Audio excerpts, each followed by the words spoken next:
और पा से पुलिस, दोनों की कन्या रास और दोनों के चाहिए धनरास। मजा है, ताली बजा दीजिए।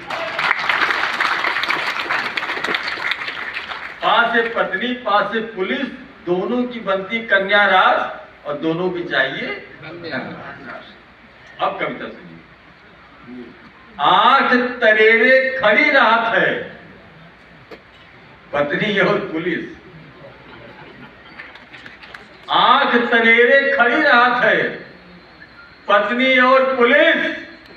हरदम पीछे पड़ी रात है, पत्नी और पुलिस। और बेमतलब बेमौके बोले, पत्नी और पुलिस। घर से निकले, कहाँ जा रहे हो? चौराहे पे आए, पान खा रहे, पुलिस खड़ी है, यहाँ कैसे खड़े हो? बेमतलब बेमौके बोले, पत्नी और पुलिस। और जब देखो तब जेब टटोले, पत्नी और पुलिस। जब देखो तब जेब टटोले, पत्नी और पुलिस। एक रचना मैं अपने मन से, क्योंकि समय का भी ध्यान रखना है, समय की पाबंदी है, 10 बजे तक कार्यक्रम को समाप्त करना है। एक अंतिम रचना आपकी अदालत में,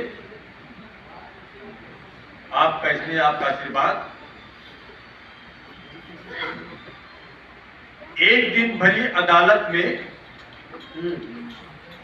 एक दिन भरी अदालत में मेरे दिल पे लगी ठेस। एक अबला के साथ दुराचार का केस। केस में कार्रवाई चल रही थी, मुद्दा उछल रहा था, विपक्षी वकील पैतरे पर पैतरे बदल रहा था। सबूत व गवाहों के बयानात, तमाम जद्दोजहद के पश्चात दुराचारी छूट गया। उस अबला के विश्वास का धागा ही टूट गया। मैंने देखा उस अबला की आंखों में सावन भादु सी छड़ी थी और सामने न्याय की देवी आंखों पर पट्टी बांधी हुई खड़ी थी। क्या बात है, बहुत अच्छे तरह। और सामने न्याय की देवी आंखों पर पट्टी बांधी हुई खड़ी थी। वह अबला जिस अदालत से निकली है रोते और बिलखते, वहीं पर लिखा था सत्य में देते, सत्य में देते।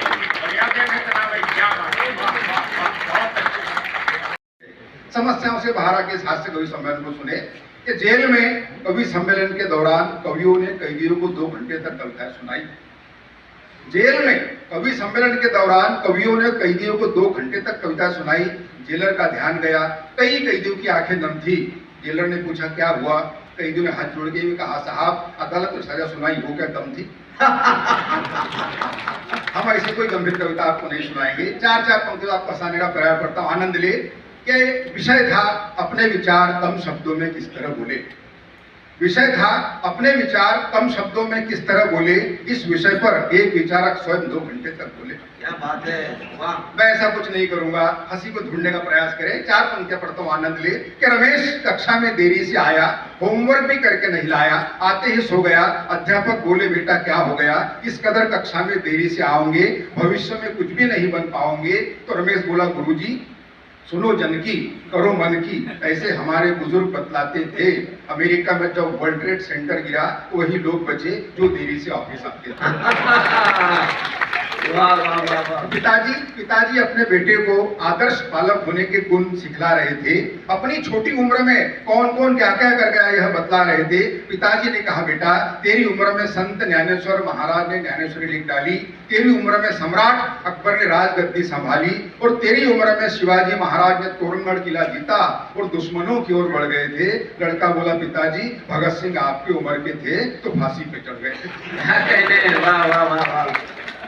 आइए जो अतिथि का स्वागत करते हैं। 4 पंक्तियां पढ़ता हूं आदरणीय बाबूजी, आनंद ले। कि होली के दिन 8-10 बैल मिलकर अंग्रेजी फिल्मों के पोस्टर खा रहे थे। होली के दिन 8-10 बैल मिलकर, जय हो, बैठ जाओ क्या? होली के दिन 8-10 बैल मिलकर अंग्रेजी फिल्मों के पोस्टर खा रहे थे।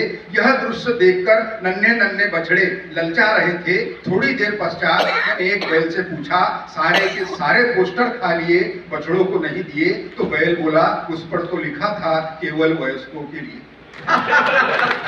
उस पर तो लिखा था केवल वयस्कों के लिए कि घूमने फिरने के अपन भी आशिक। कुंभ के मेले में मैं गया था नासिक। एक साधु बाबा मेरे पास आए, मुझसे बोले, मद्रासी तू उदास उदास है, मुझे है पता, कोई समस्या हो तो बता।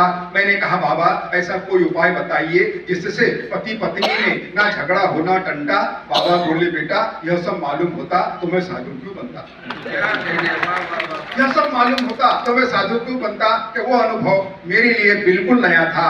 मैं पहली बार शिरडी साईं बाबा के चरणों में गया था। मैंने बाबा के चरणों में 10 रुपए का नारियल और 10 रुपए का फूलों का हार चढ़ाया और अपना मांग पत्र बाबा के आगे बढ़ाया। मैं कहा, शिरडी के साईं बाबा मेरी लॉटरी लगा दो, मुझे अच्छी सी नौकरी पे लगा दो, मेरे लिए प्यारा सा बंगला बना दो और एक सुंदर सी लुगाई।